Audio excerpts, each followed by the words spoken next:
이 자리에 하나님 은혜와 평강이 우리 모두에게 함께 하시기를 기원드립니다. 지금은 남의 땅 빼앗긴 들에도 봄은 오는가.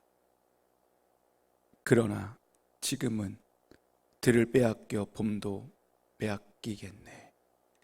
1926년 6월 개벽 잡지라는 곳에 이상하 시인이 민족 주권을 잃어버린 슬픔을 표현한 시입니다. 제가 첫 구절과 제일 마지막 구절만 읽었습니다. 시인은 나라를 다 잃고 평생 사용한 언어도 빼앗긴 채, 부모가 지어준 이름조차 다 빼앗긴 채 살아가는 나를, 그리고 시인은 이 따뜻한 햇살을 찾아오는 이 봄조차 뭐였다라는 거예요? 빼앗겨 누릴 수 없다라고 시인은 얘기하고 있습니다. 그래서 오늘 우리에게 묻는 것 같아요. 과연 빼앗긴 들에도 봄은 오는가? 라고요. 백범 김구 선생님은 나의 소원에 대하여 이렇게 말하였습니다. 내 소원이 무엇이냐? 라고 하나님이 물으시면 나는 서슴지 않고 내 소원은 대한 독립이요 하고 대답할 것이다. 그 다음 소원이 무엇이냐 하면 나는 또 우리나라의 독립이요 라고 할 것이요.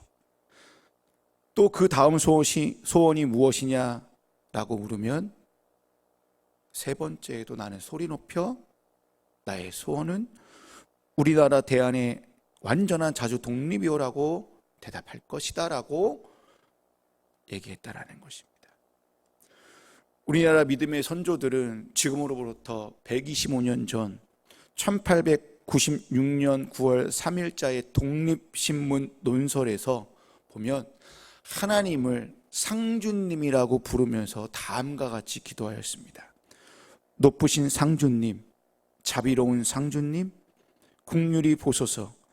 이 나라 이 땅을 지켜 주옵시고 오 주여 이 나라 보호하소서.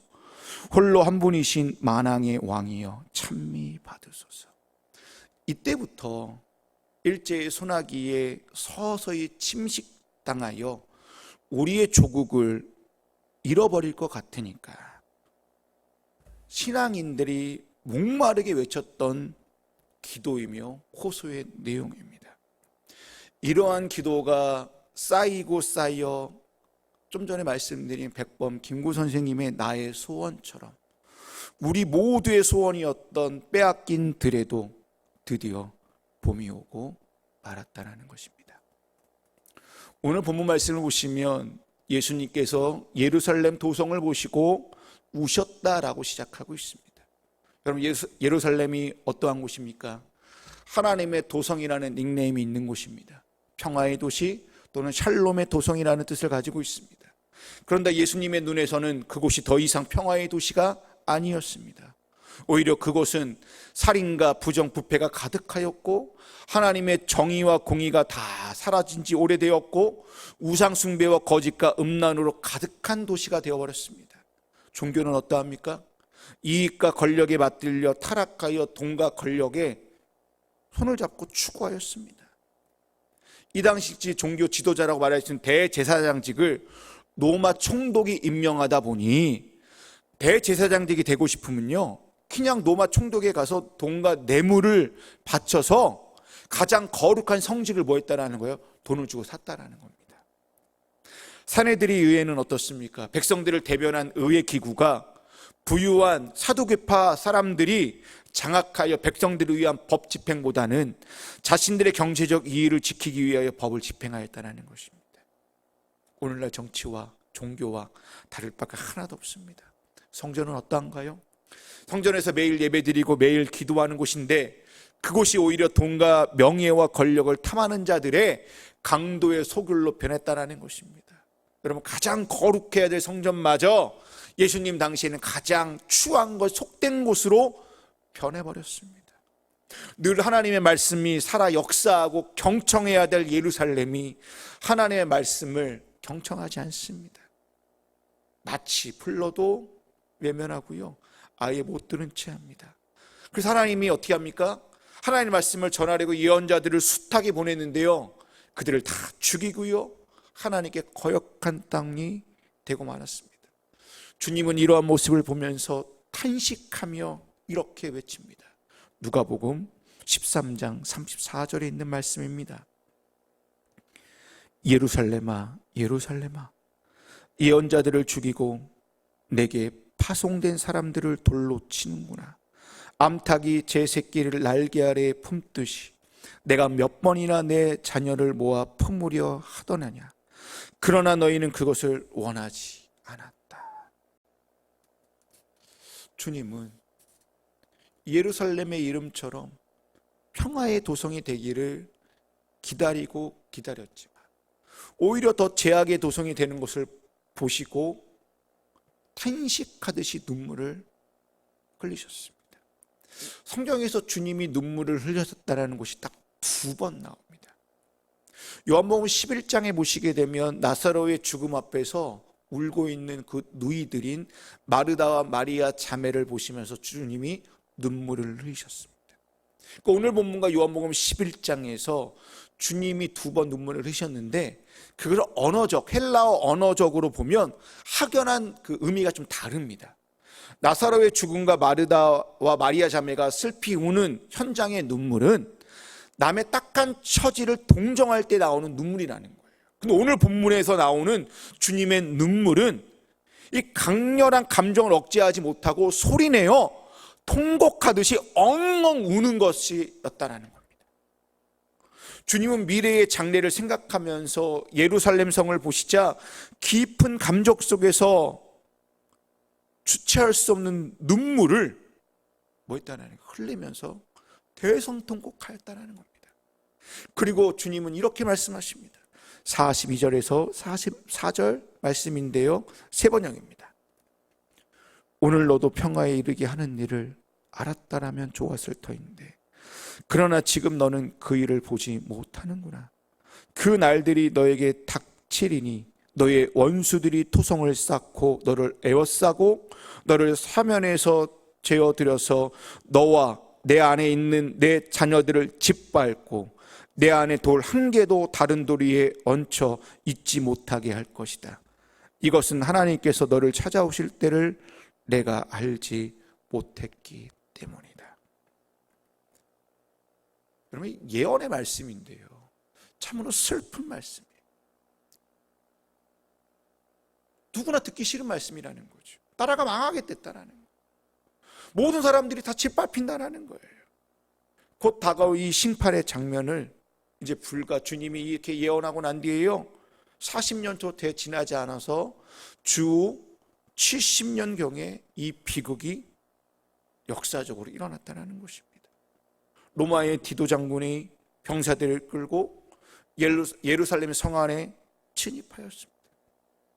이때 민족의 대절기인 6월절이었기 때문에 예루살렘에 엄청나게 많은 사람이 모였는데 약 100만 명이 모였다고 합니다.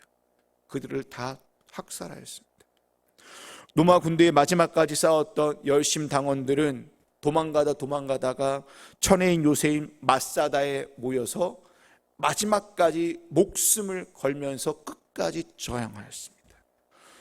그러나 로마군은 6천 명의 유대인을 노예로 잡고 서북쪽의 토성을 3년에 걸쳐 쌓았습니다. 그러니까 마사다를 성지순례 가보니까 되게 높아요. 그럼 올라갈 수 있는 길이 없어요. 지금 올라갈 수 있는데 그 당시 어떻게 올라가는지 모르겠는데요, 어떻게 했습니까? 옆에다가요 똑같이 토성을 쌓는 거예요.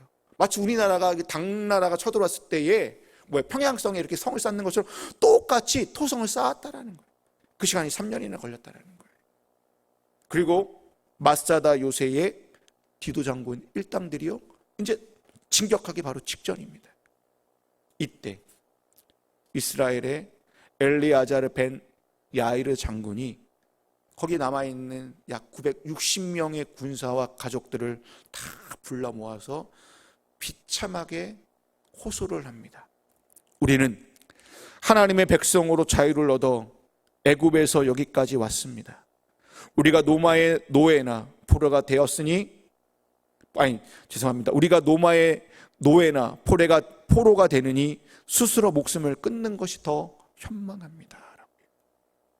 이 고소에 그들이 동의하고요, 성에 다 불을 주고 어떻게 자살하면은 어떻게 됩니까? 벌 받잖아요. 그리고 어떻게 합니까? 서로가 서로를 찔러 죽이고 마지막 남은 한 사람만 자살하게 만들었습니다. 그래서 마사다에 진입한 로마 군대들이 딱 와보니까요, 936구의 시신이 앞에 쫙 놓여 있는 겁니다. 그때 로마 디도 장군이요, 다음과 같은 말을 합니다. 오늘의 진정한 승리는 로마의 것인지 유대 민족의 것인지 나는 분별하기 어렵다라고요. 이처럼 주님의 예언은 1.1획도 틀림없이 어떻게 예루살렘에 이루어지고 말았다라는 거예요. 우리 주님은 이 현장을 뭐예요? 미리 보셨던 것 같아요. 그럴 때 오늘 예루살렘을 보면서 뭐 하고 있는 겁니까? 통곡의 눈물을 흘리시고 계시다라는 것입니다. 여러분, 만약 예루살렘을 보시고 통곡의 눈물을 흘렸던 그 주님이 이 시간 우리나라에 오신다면 뭐라고 하셨을까요? 주님이 이 밤하늘에 이 수없이 밝게 비치는 붉은 십자가를 보신다면 교회를 향하여 뭐라고 하셨을까요? 아마 오늘 본문의 말씀처럼 주님은 우셨을 것 같아요. 우리가 이 시간에 나라와 민족에 대하여, 교회에 대하여 굳이 말하지 않아도 우리 다 알잖아요. 나라와 교회가 지금 어떠한 모습으로 흘러가고 있는지 삼덕존다도 지금 다 알고 있다는 거예요. 앞이 보입니까? 소망을 말해야 되고요, 희망을 가져야 되는데 현실은 오히려 더 암담하고 우울합니다. 정말 죽어라 하고 하루하루를 버티고 있다는 것입니다. 지금은 어떠한 시대입니까? 마치 사다시대처럼 각자 자기의 소견에 옳은 대로 하고 있는 시대예요. 나라든 교회든 가정이든 다 각자 소견에 옳은 대로 하다 보니 마치 목자 없는 양 같은 양상이라는 거예요. 최근에 특히 나라를 위해 기도할 때마다 언제부터인가 모르게 제안해서요, 마태복음 9장 36절의 말씀이 나옵니다. 이 나라가 마치 목자 없는 양같이 고생하며 지금 기진하고 있습니다 라고 제가 기도하고 있더라고요. 근데 이 기도가 최근에 현실이 되고 있어서요, 너무나 마음이 아파요. 여러분, 주님이 예루살렘에 오시고 눈물을 흘렸던 것처럼 지금 우리도 주님 앞에 나와 이 나라와 이 민족을 위하여 눈물을 흘려야 할 때입니다. 그렇다면 우리가 흘려야 될 눈물은 어떠한 눈물입니까? 첫째로 나라를 위해 참회의 눈물을 흘려야 하는 애통의 눈물이어야 된다는 것입니다. 나라와 사회가 돌아가는 꼴을 보니 비판할 것이 너무나 많이 있어요. 근데 이제 비판하지 말자고요. 비판의 내용이 오히려 기도의 제목이라는 거예요. 우리가 참회해야 될 내용이라는 것입니다. 언제부터인가 교회 안에 참회의 눈물이 사라진 지 오래되었습니다. 한국교회가 이만큼 온 것은요, 믿음의 선배들의 피와 눈물이 차곡차곡 한 알의 밀알이 되어 이만큼 부흥하게 되었고 이 나라가 이렇게 강대국이 되었다는 것입니다. 여러분, 저 어릴 적에요, 부흥회와 수련회를 가면요, 회개의 눈물 참으로 많이 흘렸습니다. 내 죄악뿐만 흘리는 것이 아니라요, 나라와 민족의 죄악까지도 우리가 회개하였고요, 한국 교회의 죄악까지도요, 참회의 눈물을 흘렸던 기억이 있습니다. 근데 지금 생각해 보면 이렇게 눈물을 흘리며 기도했을 때에 내 믿음도 성장하였고요, 그때 성령의 은사도 내가 체험했던 것 같습니다. 그러나 지금은요, 나라와 교회의 죄악에 대하여 깊은 참회의 눈물을 흘리지 않습니다. 오직 자신들의 안위와 더 나은 삶의 짐을 위해서만, 더 나은 삶을 위해서만 기도하고 있다는 것입니다. 그러다 보니까요, 교회는 어떻습니까? 점점 더 세상적으로 변하고 있고요, 교인들의 모습은요, 세상의 내용은요 전혀 구분이 되지 않는 그러한 삶을 살고 있다는 것입니다. 이 시간 우리가 강복의 참 의미를 해목하는 길은요, 나라를 위해 참회의 눈물을 흘리며 애통하는 것이라고 저는 생각합니다. 이렇게 애통하는 자가 주님께 복받은 자입니다. 애통하는 자는 복이 있나니 그들에게 어떠한 복을 준대요? 위로의 복을 준다네요. 애통하는 자에게 하나님께서, 애통하며 눈물 흘리는 자들에게 하나님께서 우리에게 뭘 준다라는 거예요? 위로의 복을 주겠다라는 거예요. 우리가 나라를 위해 눈물을 흘리며 애통할 때에 오히려 내가 위로를 받는다라는 겁니다. 우리만 위로를 받는 것이 아니라, 우리가 위로를 받는 것으로 끝나는 것이 아니라 더 나아가 우리의 민족이, 그리고 우리 사회가 위로를 받게 된다라는 것입니다. 둘째로 우리가 흘려야 될 눈물은 나라를 살리기 위하여 눈물을 흘려야 됩니다. 다르게 말하면 우리나라의 구원을 위하여 눈물을 흘려야 합니다. 저는 이 시간 두 명의 사람을 예를 들 겁니다. 그 중에 첫 번째가 모세입니다. 하나님 산에 올라가서 오랫동안 내려오지 않자 백성들이 불안하기 시작한 겁니까? 그러니까는 형 아론한테 찾아가서요, 우리를 지금까지 이끌어왔던 신을 좀 보여달라, 만들어달라고 요청을 합니다. 그래서 자기네들이 출애굽할 때 갖고 왔던 금을 다 바쳐서요, 그래서 녹여가서요, 뭘 만들어요? 금 송아지상을 이렇게 만들어요. 아, 저게 우리를 출애굽한 신입니다 라고 얘기를 해요. 그 앞에서 먹고 마시고 흥청거리며 뛰돌았어요. 하나님이요, 뭐 한 거예요? 우상 숭배하는 이스라엘 백성들을 보니까요, 화가 난 거예요. 그들을 앞에서 진노하겠다라고 얘기하고요, 그들을 없애버리겠다라고 얘기를 해요. 그때 모세는요, 마음이 너무나 무거웠어요. 하나님의 진노의 손길을 거두어 달라고 간곡하게 부탁하면서 주님께 이렇게 아뢰었습니다. 출애굽기 33장 32절입니다. 이제 주님께서 그들의 죄를 용서하여 주십시오. 그렇게 하지 않으신다면 주님께서 기록하신 책에서 저의 이름을 지워 주십시오. 뭡니까? 저 어리석은 이스라엘 백성들을 구원하여 주십시오. 저는 생명책에 제 이름을 지워줘도 좋습니다라고 기도합니다. 하나님으로부터 외면당한 인간이 되더라도 제발 우리 민족만은 살려달라는 모세의 진심 어린 고백입니다. 두 번째 예는요, 바울입니다. 바울도 모세와 비슷한 고백을 합니다. 바울은 자기 민족 이스라엘 사람들이요, 선민이잖아요. 그들이 예수 그리스도를 통하여 구원받기를 너무나 원하고 있는데 그렇지 못하자 너무나 안타까운 거예요. 이것이 마음에 근심이 돼요. 아니, 근심이 넘어서요, 심적 고통이 얼마나 컸는지요, 이렇게 고백합니다. 나에게는 큰 슬픔이 있고 내 마음에는 끊임없는 고통이 있습니다 라고 로마서 9장 2절에서 얘기해요. 그러면서 바울은 심각한 고백을 로마서 9장 3절에서 이렇게 얘기하고 있습니다. 화면을 보실까요? 나는 육신으로 동족인 내 결례를 위하는 일이면 내가 저주를 받아서 그리스도에게서 끊어질지라도 달게 받겠습니다. 모세랑 똑같은 기도를 했다라는 겁니다. 여러분, 모세와 바울을 통하여 신앙인의 자세를 엿볼 수가 있어요. 신앙인의 자세는요, 자기 중심적인 신앙이 아니라 타인을 위한 신앙이었다라는 거예요.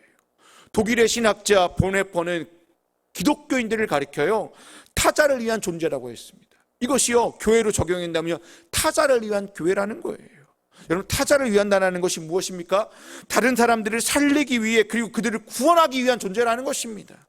타자를 이웃을 넘어 조국과 나라로 확대 해석해 본다면요, 기독교인들은요, 나라를 위한 존재로 애족하는 자들이 그리스도인들이라는 것입니다. 여러분, 지금 대한민국을 보면 여러분 어떠세요? 가슴이 답답하고 아프지 않으세요? 어제 뉴스를 보는데요, 답답했습니다. 한숨이 절로 나왔습니다. 뉴스를 보는데요, 왜 이렇게 가슴 치는 일밖에 없는지 너무나 안타까워요. 왜 이렇게 가슴이 답답하고 가슴을 치는 것일까 생각해 봤더니, 그리스의 위대한 철학자 플라톤이 그의 서한집에서 이런 말을 하였더라고요. 인간은 자기 자신만을 위하여 태어난 것이 아니라 조국을 위하여 태어났다라고 하였습니다. 그래서 내 나라, 그러니까 우리나라라고 얘기해야 되죠. 우리나라, 우리 민족이라는 이 말만 들으면 우리는 가슴이 벅차는 거예요. 더 나아가 우리나라의 희소식이요, 나의 희소식이에요. 나라의 아픈 소식이요, 나의 아픈 소식이 났다라는 거예요. 나라의 희노애락을 나의 희노애락으로 느끼는 사람이 바로 이 시대의 좋은 애국자라는 것입니다. 이들이 바로 모세처럼 바울처럼 자신의 구원보다 나라와 민족을 살리기 위하여 눈물을 흘렸던 자들이라는 것입니다. 이제 말씀을 저는 마무리하겠습니다. 주님께서 나라를 위해 탄식하며 우셨던 것처럼 오늘 우리도 나라를 위해 눈물을 흘리는 자들이 되어야 합니다. 지금이 어느 때보다 저는 우리 나라를 위하여 더 기도할 때라고 생각합니다. 왜냐하면 우리나라는 지금 목자 없는 양같이 온 백성들이 지금 다 지치고 고생에 쓰러져 있고 고통 가운데 헤매어 죽어가고 있기 때문입니다. 강복 77주년을 맞이하여 여러분 우리가 해야 될 일은 바로 나라사랑, 애국입니다. 애국한다고 하면서 국수주의에 빠지고 그리고 애정 없는 비평가가 되어 사사건건 비판하고 시비 거는 것이 아니라 여기서 말하는 애국은 나라를 위해 눈물을 흘리는 것입니다. 그 눈물이 아까 말씀드렸던 나라를 향해 참회의 눈물을 흘리고 나라를 살리고 나라를 구원하기 위한 눈물이기를 바랍니다. 저 여러분이 이 시간 나라를 생각하며 우는 자들이 다 되어 이렇게 주님께 기도했으면 좋겠습니다. 오 하나님, 이 나라를 구원하소서. 이 민족을 버리시지 마옵소서. 이 나라를 주여 살려 주옵소서. 기도하시겠습니다.